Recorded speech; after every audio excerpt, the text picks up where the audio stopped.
Dans la salle royale du vaisseau mère zaratien, une lumière éthérée scintillait dans l'air. Ses murs cristallins scintillaient d'un kaléidoscope de couleurs opalescentes.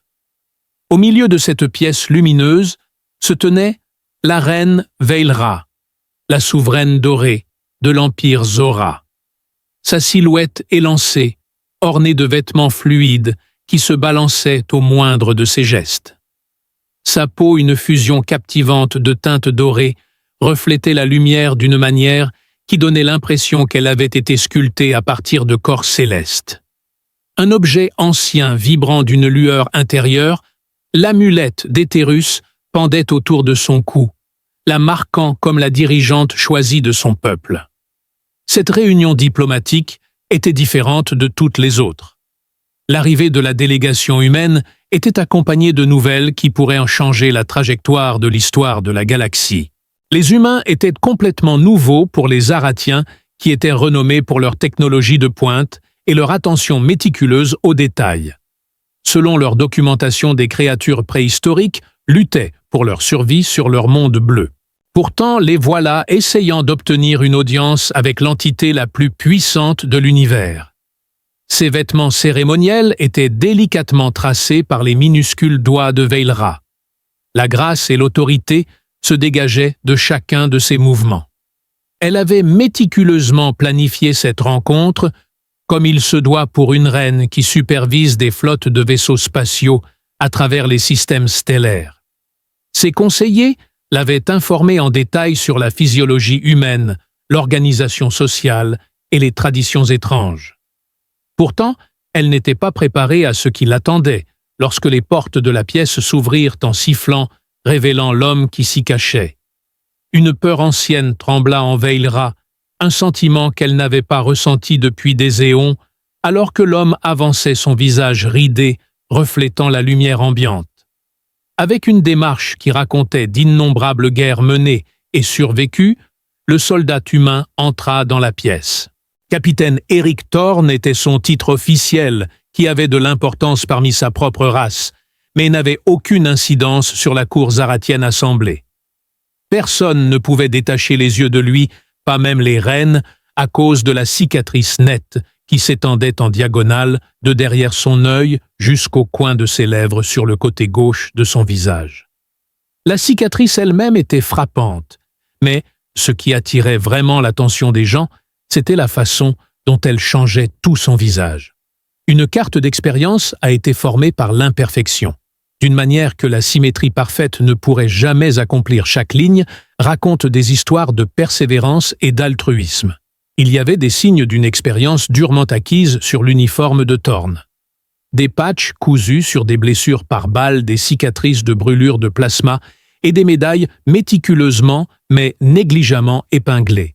En contraste avec les Zarateyans impeccables, son physique portait les marques d'une vie passée au combat.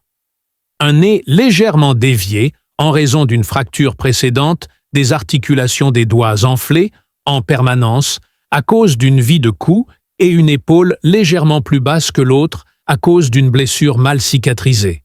Mais ces défauts le rendaient réel, et cela touchait ceux qui savaient ce que c'était d'être fort. Alors qu'il se tenait là, entouré de deux guerriers humains également magnifiques, mais pas aussi spectaculaires, un événement inattendu se produisit dans la cour zaratienne. Plutôt que du dégoût, comme on pourrait s'y attendre d'une espèce obsédée par la perfection, la foule éclata en un cri d'émerveillement. Les courtisans qui étaient habituellement si posés et gracieux ne pouvaient détacher leurs yeux de ce symbole de force et de vulnérabilité. Même les gardes de la reine, qui sont censés rester complètement immobiles, ont légèrement bougé. Plutôt qu'une réponse de danger, ils montrent généralement une reconnaissance primitive de l'esprit guerrier en se dirigeant lentement vers leurs armes. Alors que la forme dorée de la reine Veilra se balançait en arrière, elle sentit un tremblement. Visant le bord de sa plateforme cérémonielle, ses paumes impeccablement soignées se tendent automatiquement. La cicatrice sur le visage du capitaine Thorne a ravivé en elle un souvenir longtemps perdu. Un extrait d'un vieux conte concernant des combattants destinés. Alors qu'elle essayait de comprendre les conséquences, sa respiration se coupa. Dans la légende zaratienne, ces tatouages étaient réservés aux individus qui avaient triomphé de circonstances insurmontables. Pourtant, la voilà une humaine membre de l'espèce que son peuple considérait comme rudimentaire, arborant cette marque avec assurance. « Ce n'est pas réel », murmura-t-elle, sa voix résonnant dans la pièce, étonnamment silencieuse, malgré tous ses efforts pour se cacher. La structure cristalline de la pièce renvoyait ces mots donnant à sa déclaration un impact plus profond qu'elle ne l'avait voulu. Des regards inquiets furent échangés entre ses conseillers. Jamais auparavant, un monarque n'avait montré une telle absence de confiance, en particulier lors des processus diplomatiques formels. Cependant, Veilra n'a pas pu résister. Il semblait que la cicatrice pulsait de signification. Les motifs formés par les crêtes et les vallées de la chair réparée étaient en parfaite harmonie avec les anciennes prédictions qu'elle avait apprises lors de sa formation à l'Ascension. Les options se bousculaient dans sa tête. Serait-il possible que des humains aient créé des cicatrices qui semblent si réelles? Est-ce que tout cela fait partie d'un plan plus vaste pour corrompre la cour zaratienne? D'un autre côté, peut-être. Et cette idée lui donnait des frissons. À ce moment précis de l'histoire cosmique, le destin leur avait-il vraiment livré ce guerrier? Son peuple pensait que la réunion de 3 corps célestes renforçait le destin cosmique et le moment ne pouvait pas être plus parfait. Sentant les vibrations de l'amulette diminuer au milieu de ses pensées précipitées, elle serra encore plus fort son emprise dessus. En réponse aux cris de la reine, le capitaine Thorn a montré un comportement étonnamment attachant et rapide. Souriant malicieusement, il caressa délicatement la cicatrice avec ses doigts calleux et lui donna une petite tape. En disant « Votre Majesté », sa voix avait la qualité rugueuse de quelqu'un qui a crié des ordres sous le feu de l'artillerie. La tension dans la pièce s'est dissipée lorsque de nombreux courtisans zaratiens ont éclaté de rire d'un rire rauque et mélodieux qui se mêlait au bourdonnement des champs d'énergie dans la chambre. « Si tu trouves cela impressionnant, tu devrais voir mon dos. » À la lumière de la gravité de la situation, Veilra se sentit tentée de réprimer un sourire. Au lieu de cela, elle se concentra sur le maintien de son calme, tout en essayant de comprendre ce sentiment étrange qui parcourait sa poitrine. Le sens de l'humour de l'humain était plus qu'une simple surprise. C'était charmant de la manière la plus attachante. Un humain de voiture de combat, avec un penchant pour l'humour noir, a forcé le roi galactique à trébucher sur de vieilles prédictions et des réactions émotionnelles. Elle était sur le point de rire aux éclats devant le ridicule de la situation. Mais sous le plaisir apparent, il y avait quelque chose de plus profond, la réalisation que peut-être la perfection n'était pas tout ce que ses parents pensaient. La présence du capitaine Thorn était amplifiée plutôt que diminuée par la cicatrice. Aucune quantité de chirurgie esthétique ou d'ingénierie génétique ne pourrait jamais égaler le récit de survie et de persévérance qu'il racontait. Il répondait à ces questions honnêtement et de temps en temps, il assaisonnait les plus sérieuses avec de l'humour autodérisoire pendant qu'elle le regardait interagir avec sa cour. Cela lui a fait penser que peut-être les humains ont quelque chose d'encore plus précieux que la technologie, la capacité de porter fièrement leurs imperfections. Quand le capitaine Thorn montra à sa garde d'élite ce qu'il considérait comme des compétences militaires de base, l'angoisse intérieure de la reine atteignit son paroxysme. Il enleva sa veste pour révéler un corps couvert de cicatrices et de blessures du passé. Il continua ensuite à démontrer comment chacun d'eux représentait une leçon de combat. Thorn semblait exécuter des techniques dans le but de maximiser l'impact plutôt que l'attrait esthétique, ce qui horrifia les soldats zaratiens dont l'entraînement privilégiait la précision et la délicatesse dans le mouvement. Alors qu'il finit par briser accidentellement un précieux vase en cristal, qu'il attrapa ensuite avec des réflexes aiguisés par des années de combat, Veilra choqua tout le monde, y compris elle-même, en éclatant de rire. Une barrière intangible entre les espèces semblait être brisée par le son de son rire. Après avoir gardé leur distance au début, les cordiers commencèrent à s'approcher, s'enquérant des stratégies de guerre humaines et riant de leurs propres erreurs d'entraînement. Avec le même genre de respect factuel qu'il accorderait à ses camarades de troupe chez lui, le capitaine Thorne resta impassible face à tout cela. La cicatrice, qui l'avait auparavant horrifié, est maintenant un symbole du lien qui existe entre les combattants d'autres royaumes, une représentation tangible de la compréhension mutuelle qui existe entre eux. Après que le choc initial se soit estompé, la reine Veilra fut captivée par l'histoire du capitaine Thorne qui remodela ses vues sur le leadership et le sacrifice. Aucune de leurs espèces ne savait ce que les constellations produites par les étoiles signifiaient lorsqu'ils se sont déplacés vers un balcon privé, surplombant l'immensité infinie de l'espace. Le poids de nombreuses missions était évident dans la voix de Thorne alors qu'il racontait l'histoire de sa cicatrice qu'il avait obtenue en protégeant un nouveau recrut d'une embuscade. Ce choix lui a coûté son opportunité de commandement, mais il a sauvé 20 vies.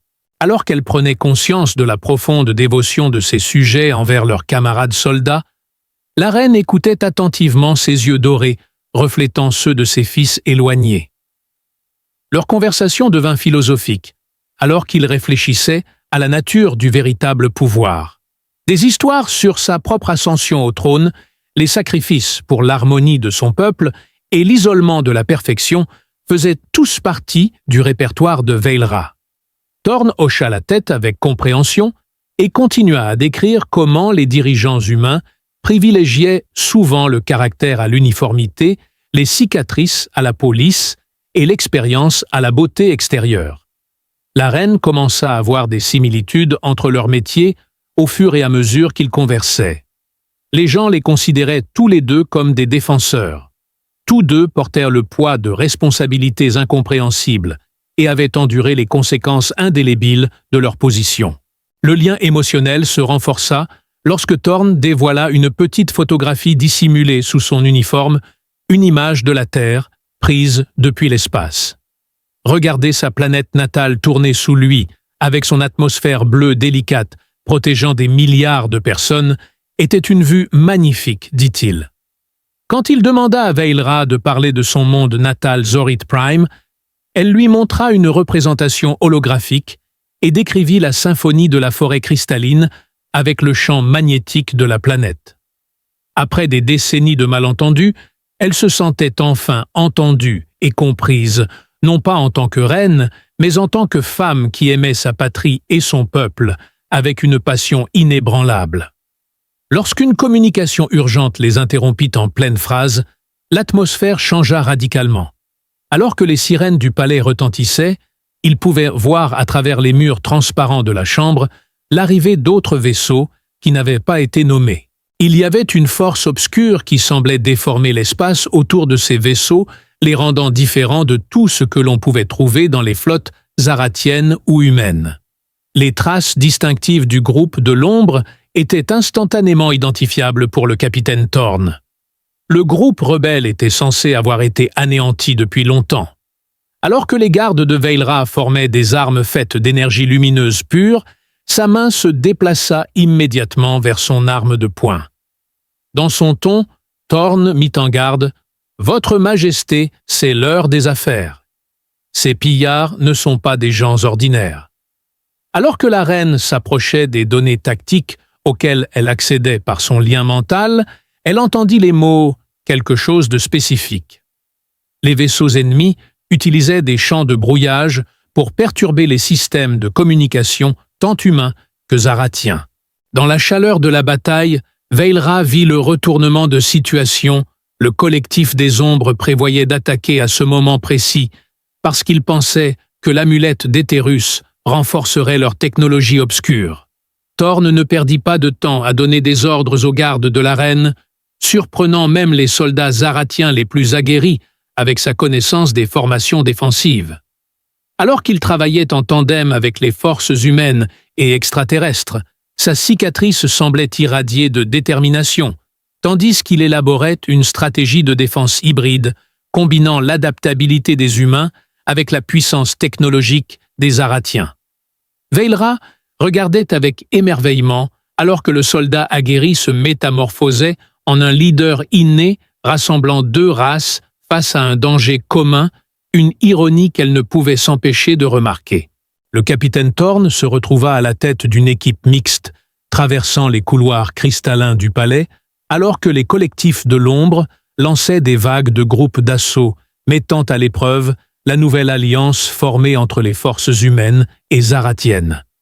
Les imperfections qu'elle avait autrefois considérées comme des faiblesses se révélaient maintenant être la plus grande force de l'humanité.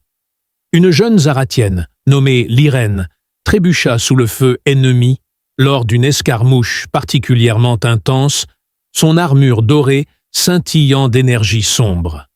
Thorn la plaqua à l'abri, prenant un tir qui laissa son visage déjà cicatrisé, saignant son expertise tactique, augmentée par les capacités sensorielles supérieures des Zaratas.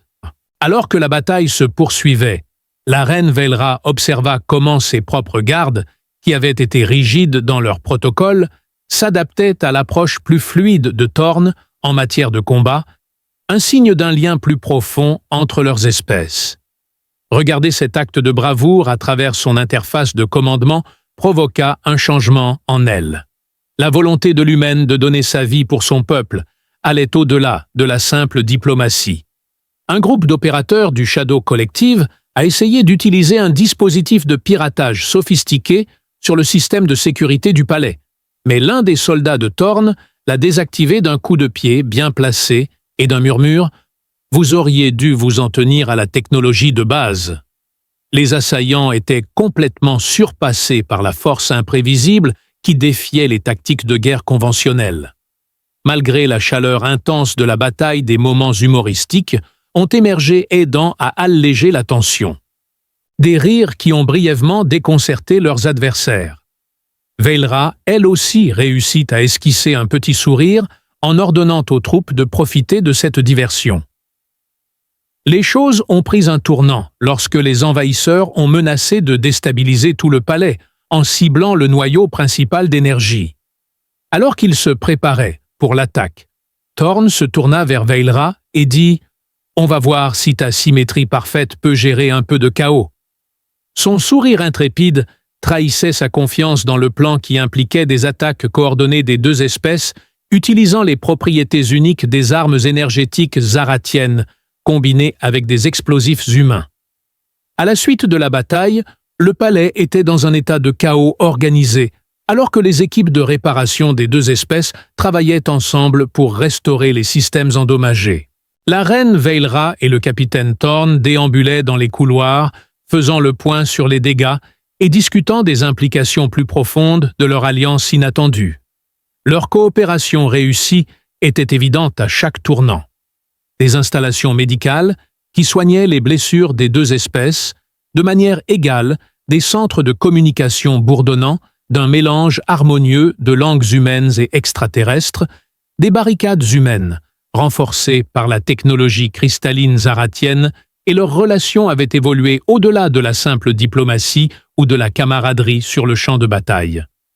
Face à un péril et à un triomphe partagé, Veilra apprit des facettes du leadership que sa société idéale ne lui avait jamais enseignées. Le style de commandement de Thorn, sa capacité à diriger par l'exemple plutôt que par décret, offrait des perspectives qui pourraient modifier le système de gouvernement zaratien. De même, le capitaine en vint à apprécier les avantages stratégiques de la technologie zaratienne, ainsi que leur vue philosophique sur l'équilibre et l'harmonie. Veilra posa une main dorée sur l'épaule de Thorn alors qu'il s'arrêtait près d'un hublot montrant les vaisseaux du collectif des ombres s'évanouir. Peut-être que la perfection ne consiste pas à éradiquer les défauts, se dit-elle, mais plutôt à apprendre à les transformer en force.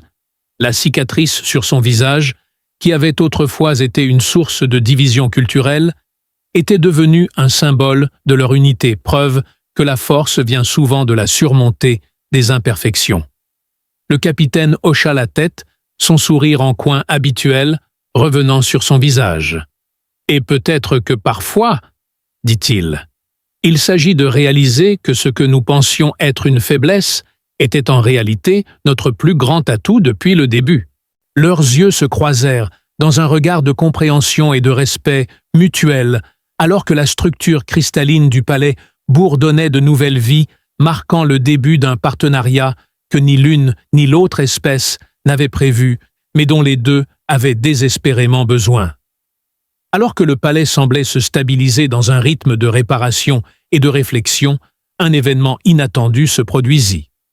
Une voix humaine, mais pas celle de la délégation du capitaine Thorne, a résonné à travers les systèmes de communication défectueux. La conférencière n'était autre que la directrice Helena Voss, une figure mystérieuse de la communauté du renseignement terrestre qui suivait le collectif de l'ombre depuis des années, et son message était glaçant. Veilra se tendit à la mention des artefacts qu'elle avait toujours considérés comme des mythes, car ils étaient en réalité un cache de reliques anciennes, censées posséder un pouvoir bien plus grand que celui de l'amulette d'Éthérus, et elles étaient dissimulées au plus profond des forêts cristallines de Zorat Prime. L'assaut sur le palais zaratien n'était qu'une distraction. Des histoires transmises de génération en génération, mais jamais prouvées. Maintenant, accablée par la gravité des événements récents, elle en vint à réaliser que l'alignement des corps célestes qu'elle avait remarqué plus tôt n'était pas simplement une coïncidence des étoiles. Cela coïncidait précisément avec le cycle d'activation de ces artefacts qui étaient censés augmenter l'énergie de manière exponentielle pendant de tels alignements. Une grimace se répandit sur le visage marqué du capitaine Thorne alors qu'il échangeait un regard avec Veilra. « On dirait que nous n'avons pas encore fini de nous battre », dit-il, se dirigeant déjà vers le centre de commandement. Cependant, juste au moment où il s'apprêtait à se mobiliser, un autre rebondissement se produisit. Un garde zaratien apparemment loyal s'est avéré être un agent double pour le collectif des ombres, et il a déclenché un dispositif de sécurité dans le système de sécurité du palais, coupant des sections vitales et piégeant une grande partie de leurs forces à l'intérieur. L'anarchie s'ensuivit à nouveau, alors que les alarmes retentirent et que des passages auparavant sûrs devenaient des pièges mortels. Au milieu de tout ce chaos, Veilra fit un pas audacieux. Elle a laissé le capitaine Thorne diriger une partie de sa flotte, lui faisant entièrement confiance malgré leur brève connaissance. « Vous comprenez les tactiques mieux que quiconque ici », remarqua-t-elle fermement. Ce n'était plus une question de survie. Il s'agissait de prouver que deux espèces très différentes pouvaient se tenir ensemble contre des chances impossibles. Thorne hésita un moment, non pas parce qu'il doutait de ses capacités, mais parce qu'il voyait la vulnérabilité dans ses yeux. Cette reine si royale et posée mettait tout en jeu pour cette alliance. Voyager jusqu'à la forêt cristalline n'était pas une mince affaire, car cela impliquait de naviguer à travers des paysages périlleux, peuplés de créatures prédatrices, originaires de Zorat Prime et de champs gravitationnels instables. Pour aggraver les choses, le collectif des ombres avait envoyé des drones automatisés armés de canons à plasma pour réduire en cendres le palais et le site de l'artefact. Avec une combinaison de force brute et de ruse, Thorne utilisa la technologie de camouflage de Zarata pour dissimuler de petites équipes de frappe et des leurres humains afin d'attirer le feu ennemi. L'opération se déroulait à merveille, jusqu'à mi-chemin, lorsque la mission de sauvetage précédente de Thorne n'a pas réussi à sauver Lyrenne, une jeune guerrière zaratienne. Alors que Veilra regardait Thorne diriger courageusement son équipe vers le danger, tout en souffrant de nouvelles blessures, elle ne pouvait s'empêcher de se demander si les principes inflexibles de sa société pouvaient résister à de tels dangers existentiels. Les Zoratteyans, contrairement aux humains, voyaient les cicatrices comme des preuves de résilience, mais la capture de Lyrenne a fait face à Veilra à une dure réalité. Son peuple n'était pas préparé aux réalités brutales de la guerre. Le groupe fut profondément ébranlé par une nouvelle révélation. Alors qu'ils approchaient du site de l'artefact, le directeur Voss, qui avait été leur allié était apparu de manière inattendue avec un petit groupe d'opérateurs d'élite de la Terre. Voss a révélé que le gouvernement terrestre était au courant des artefacts depuis le début et avait délibérément gardé le silence afin de mettre la main dessus. Cette trahison a particulièrement touché Thorn, qui avait placé sa confiance en Voss. Voss exigea que Thorn choisisse son camp. « Soit tu es avec la Terre, soit tu es contre nous », dit-elle en grognant et en brandissant une arme contre lui. Malgré les tensions croissantes, Thorn resta impassible. Ils étaient maintenant embroilés dans un conflit à 3 fronts, avec le collectif de l'ombre, les forces opportunistes de la Terre, et leurs propres ressources en diminution, jouant tous un rôle. Ces paroles étaient puissantes, unissant les forces humaines et zaratiennes dans une cause commune. Certains des agents de Voss ont même fait défection, refusant de suivre des ordres qui compromettaient leur intégrité. Il avança plutôt, se plaçant entre Veilra et Voss. « Je suis avec ceux qui défendent ce qui est juste », déclara-t-il. Lors de la dernière étape vers l'emplacement de l'artefact, il y avait une course terrifiante contre la montre. Le collectif des ombres avait déjà pénétré dans la chambre abritant les artefacts. Leur commandant, une figure imposante en armure noire, activa l'artefact principal. L'atmosphère crépitait d'énergie brute alors que le dispositif commençait à pulser sa lumière, déformant la réalité. Thorn, toujours pratique, proposa un plan audacieux, impliquant des explosifs pour dérailler la trajectoire de l'objet. Mais Veilra remarqua que les motifs gravés dessus correspondaient à ceux de l'amulette d'Éthérus qu'elle portait autour du cou. Avec une soudaine réalisation, elle comprit que l'amulette détenait la clé pour exploiter le pouvoir de l'artefact, mais seulement si elle était utilisée avec une intention pure. Thorn fut tiré de côté par Veilra alors qu'elle lui murmurait « Si cela fonctionne, cela changera tout, non seulement pour nos peuples, mais pour la galaxie. » Le plan reposait sur le timing et la confiance, et lui et une petite équipe devaient infiltrer la chambre pendant que Veilra planifiait une attaque frontale pour occuper l'ennemi. Alors qu'ils entrèrent dans la chambre, Thorn fut pris de court par la présence inattendue d'un camarade d'armes qu'il croyait mort depuis longtemps. Cette révélation le fit vaciller et il dut faire face à des questions de loyauté, de pardon et de rédemption. Veilra, quant à elle, devait faire face à son propre jugement alors que l'énergie de l'artefact montait en puissance, menaçant de la submerger à moins qu'elle n'accepte l'imperfection en elle-même et chez les autres. Alors que le temps s'écoulait, les alliances changeaient, des secrets furent révélés et des sacrifices se profilaient à l'horizon dans la bataille pour les artefacts. Cela s'était transformé en un creuset, où les idéaux zaratiens et l'humanité s'affrontaient, fusionnaient et émergeaient, soit plus forts, soit faisaient face à l'annihilation. Au cœur du conflit se trouvait un capitaine humain, marqué par les cicatrices, et une reine extraterrestre dorée. Debout dans la chambre des artefacts, le capitaine Thorn fixait la silhouette devant lui. Marcus Cale, un ancien camarade et soldat, décoré transformé en quelque chose d'irréel par l'influence sombre du collectif des ombres, alors que leur confrontation se déroulait avec une tension qui semblait déformer le tissu même de l'espace autour d'eux, non par destin, mais par choix. Thorn serra les poings, mais s'abstint de mordre à l'hameçon. Ses yeux brillaient d'une lumière surnaturelle et sa voix résonnait comme un écho. « Tu as toujours pensé que la perfection était la force, Thorn », se moqua Cale, en pointant la cicatrice sur le visage de Thorn. « Mais regarde où cela t'a mené. Marqué, mis de côté, oublié. » À la place, il jeta un coup d'œil à Veilra, qui se tenait près de l'artefact central, sa forme dorée scintillant sous son énergie pulsante. « Cale, » déclara calmement Thorn, « tu n'es plus toi-même. » Son visage trahissait sa résolution tranquille, mais ses mains montraient un léger tremblement dû à l'effort de gérer le pouvoir des artefacts. « Vous aider avec nos services. » Alors qu'il levait une arme débordante d'énergie incontrôlée, Cale rugit avec un rire rauque exigeant de l'aide. Le souvenir était trop familier et Thorn tressaillit visiblement. Il avait pris la même décision des années auparavant, mettant la mission avant de sauver Cale lorsque leur unité avait été embusquée. Cette décision le hantait encore gravé plus profondément dans son âme que n'importe quelle blessure physique. « Tu m'as abandonné sur Irinus Prime, me laissant mourir pendant que tu emportais tes précieuses cicatrices et métaux.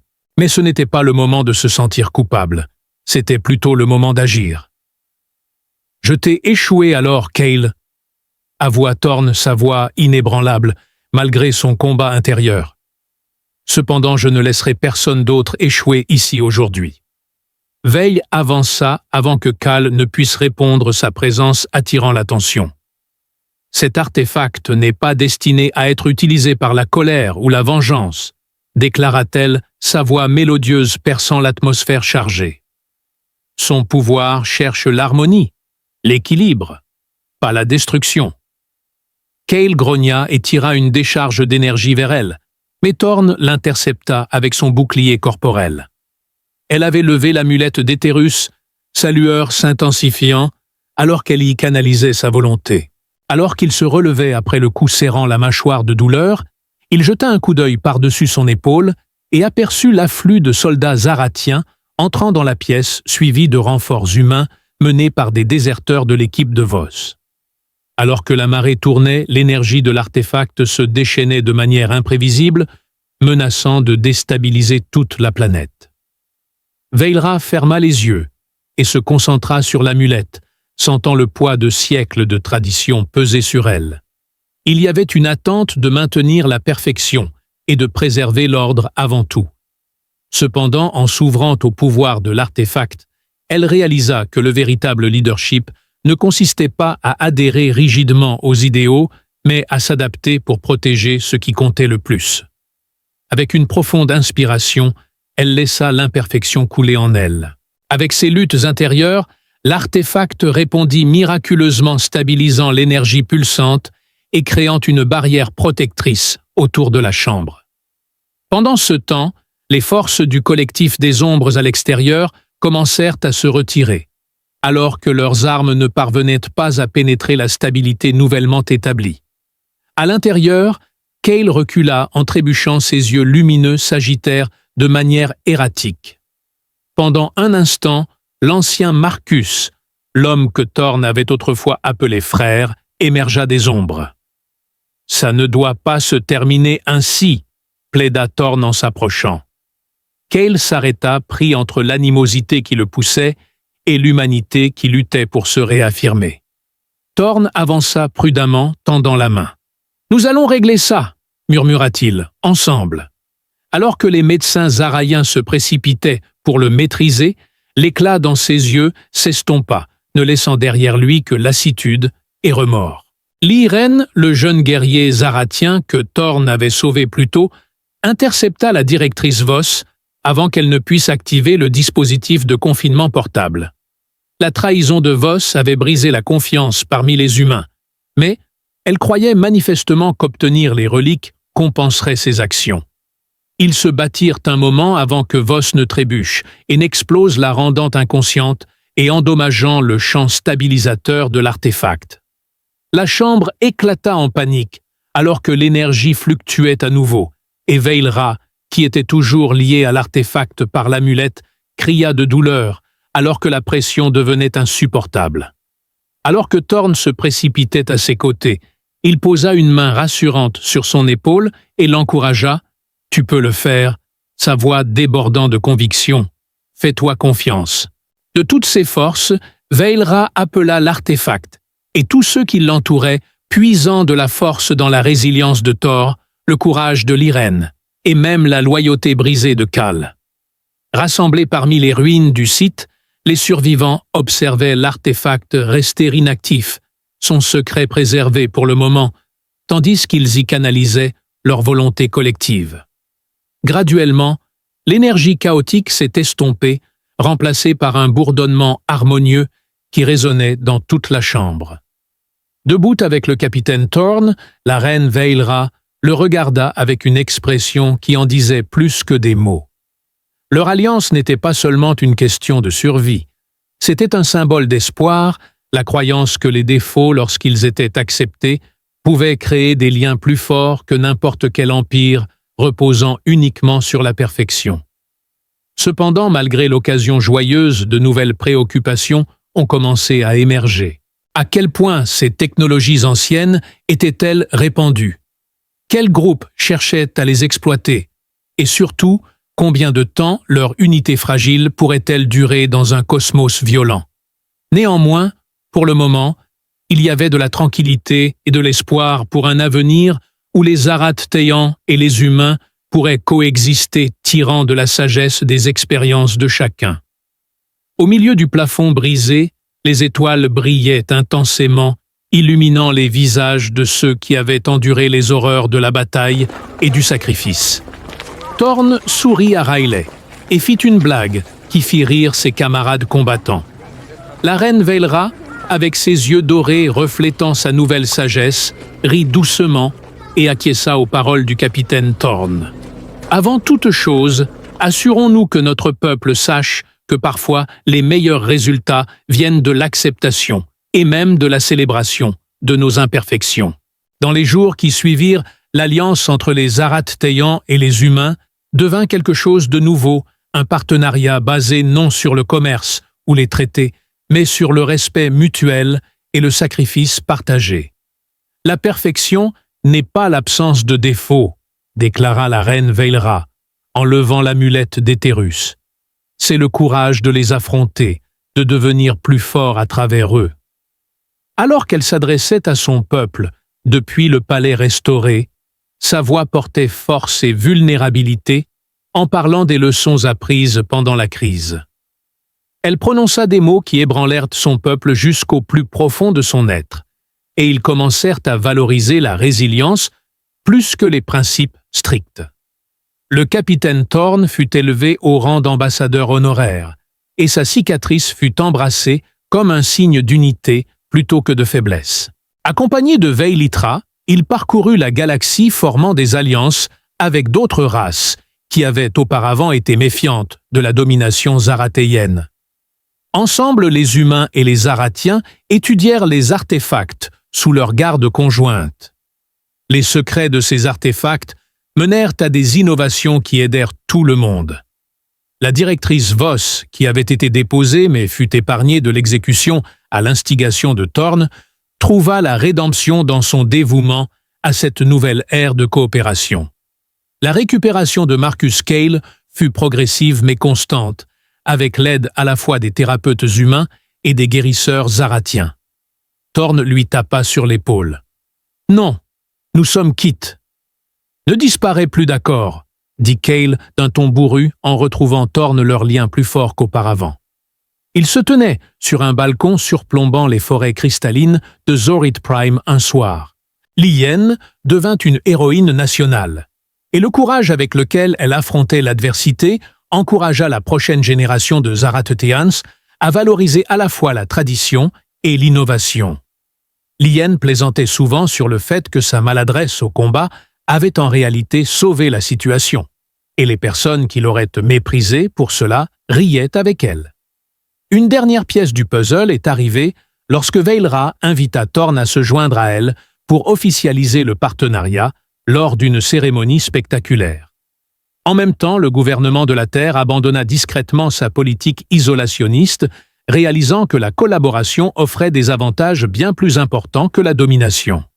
Avec un sourire malicieux, Veil se tourna vers Thorn et demanda « Alors, capitaine, qu'en pensez-vous » Thorn sourit et toucha la cicatrice sur sa joue, alors qu'il se tenait devant des représentants de dizaines d'espèces, signant un traité comme la galaxie n'en avait jamais vu. Le traité privilégiait le progrès collectif au pouvoir individuel. La foule devint folle d'applaudissements pendant la signature. Mais si jamais vous avez besoin de renfort, vous savez où me trouver. Son ton s'adoucit, alors qu'il ajouta « Mais si jamais vous avez besoin de renfort, Votre Majesté. » Ce sont des parties intégrantes du paquet. Les historiens se souviendraient de ce moment comme l'aube d'une nouvelle ère galactique définie non par la conquête ou la peur, mais par la compréhension et l'unité. Pendant cette période, Deux figures improbables se tenaient au cœur de celle-ci. La compassion illimitée de la reine brillait à travers sa perfection dorée.